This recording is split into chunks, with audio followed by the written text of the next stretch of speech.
So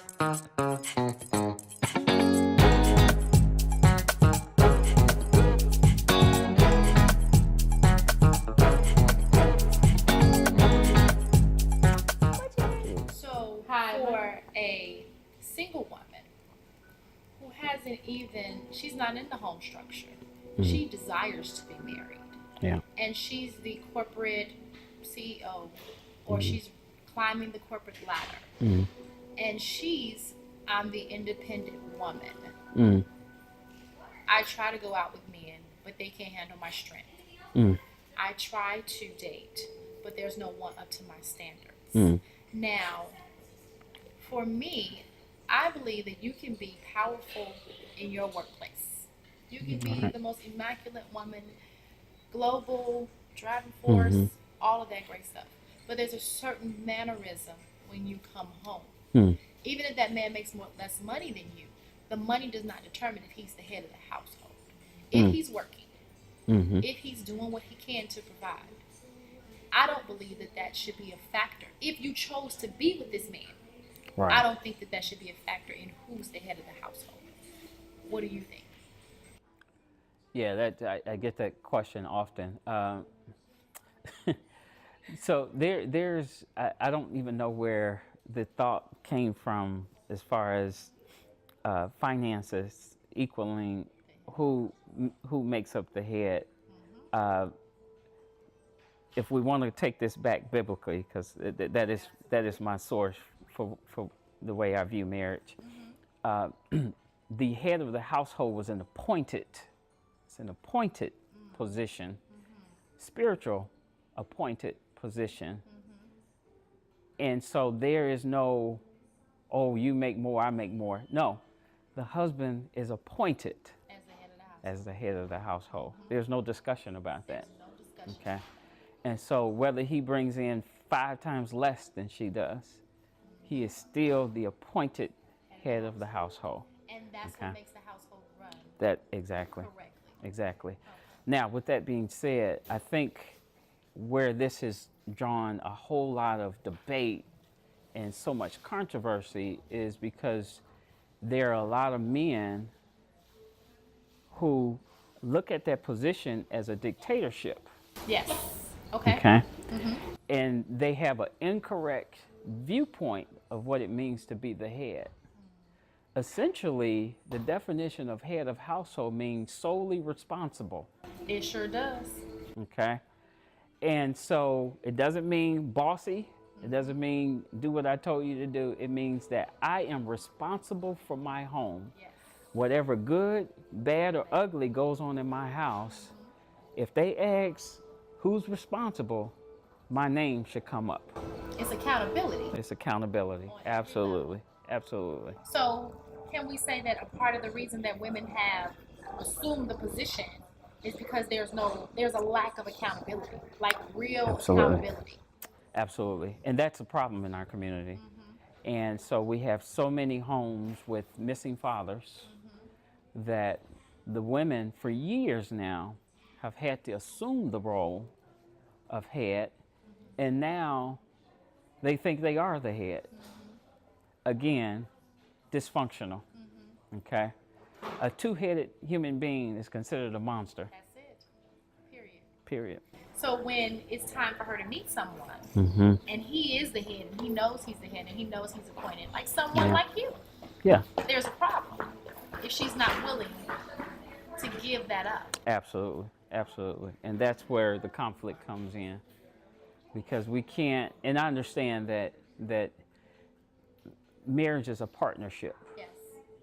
And that even that term submission, I like that one. Let's hit it. We actually should submit to each other, and all that means is respect each other and respect each other's point of view. But again, at the end of the day, there's still someone held responsible for what goes on in the house, and that should be the husband. The husband should listen to his wife. She may often have the best perspective and the best ideas on some things, and often be and just know more than him.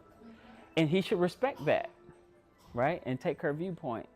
But again, at the end of the day, the responsibility of what goes on in that house falls on him. Now let's say this. She may have some good ideas. She may have a good viewpoint, and he should respect her, submit enough to listen Yes. to Yes. her. Does that mean he has to do it? No. So No.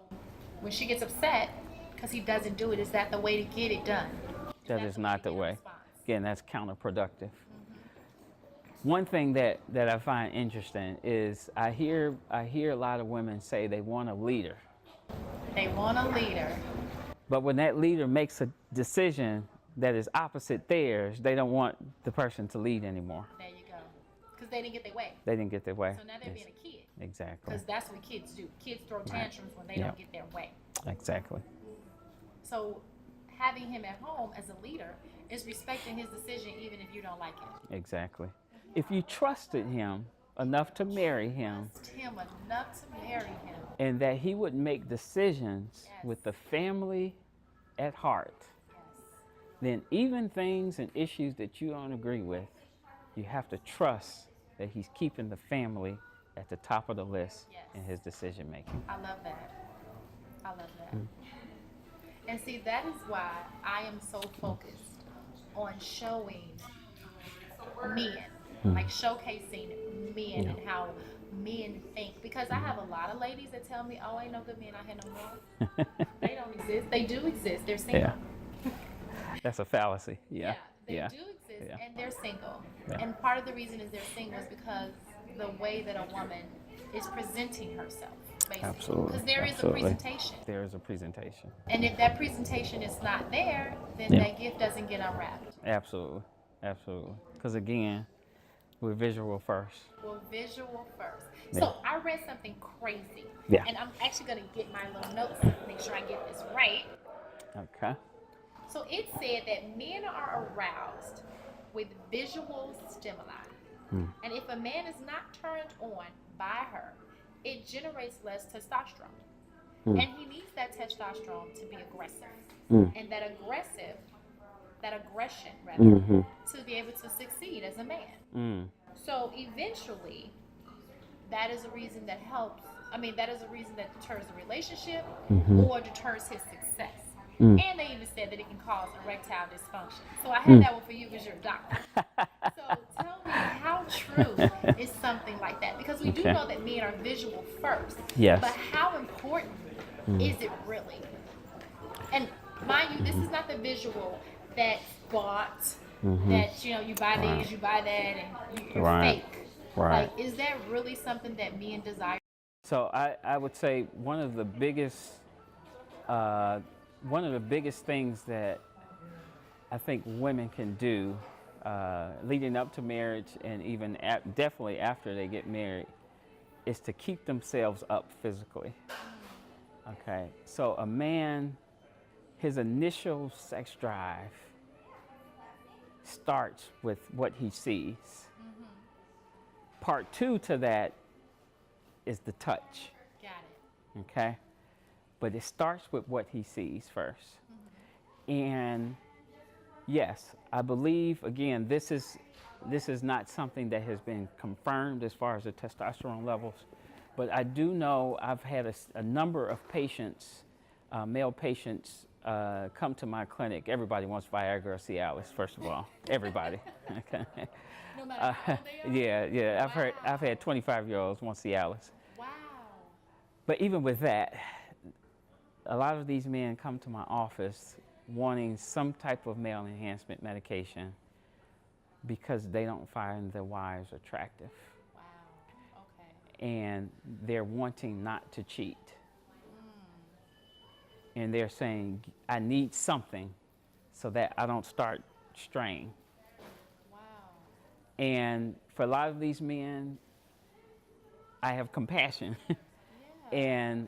And I usually will write for them, even though it's not a documented clinical erectile dysfunction. They are having marital problems. And they need something so that they can get aroused, so that they can get an erection, so that they don't start dipping. Wow. Yeah. That is really something. So out of the love They're trying not to cheat Yeah. and going and get medication because Yeah. they're not visually stimulated any longer. Yeah. Wow. And the reason I know that this is not an actual erectile dysfunction, a true erectile dysfunction, is because many of these men say when they're out and they see other women, they get hard on quick. When they go to their wives, nothing. Wow. That is definitely something for ladies to consider. Yeah. Absolutely. Yeah. Yes. So tell me, Omar, what is love to you? Love. That is a complicated word. I think it has many, many meanings. But if I could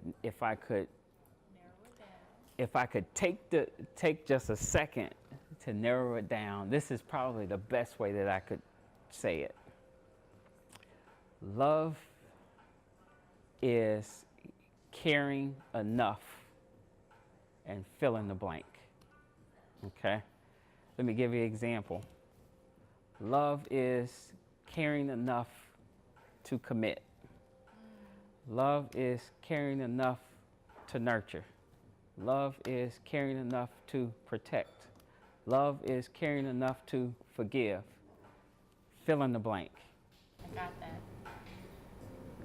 And what is woman?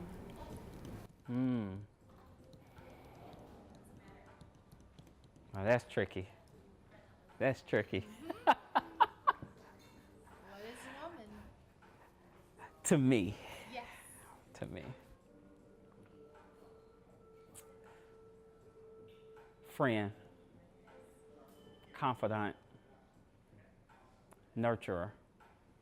Lover. Homemaker. Provider in her own way. I'm not talking about finances all the time. I know when people hear provider, they always think money, but you provide in many ways. Yes. Time, effort, thoughtfulness, I like it. feminine touch. Yes. Femininity. Yes. Yes. And what is commitment? Commitment is intertangled with integrity. It is what you do, what I do when she's not around. Commitment is keeping my word, being trustworthy. To me, that's commitment. I love it. Well, I want to thank you for coming to Captivating. I enjoy it. It is going to be a pleasure to showcase this interview to the world. Thank you. And I want to thank you for being a part of my quest to heal love. Thank you. I enjoy it. Have a good night. Amazing. All right. Thank you guys for viewing Captivating Conversations. As you know, you can always see us at mzwhitfield.com. Tune in next Tuesday. We're going to have another amazing, extraordinary, ordinary person doing amazing, extraordinary things. See you soon, ladies. And ladies, if you like things that Omar said and you're having small problems like, okay, I hear all that, but I really genuinely do not know how to commingle, how to be interdependent, as I call it, how to be loving, because I am at a place where that just is not present in my life, then you need to log on to mzwhitfield.com and say, I need your class. I am here for you. I love love.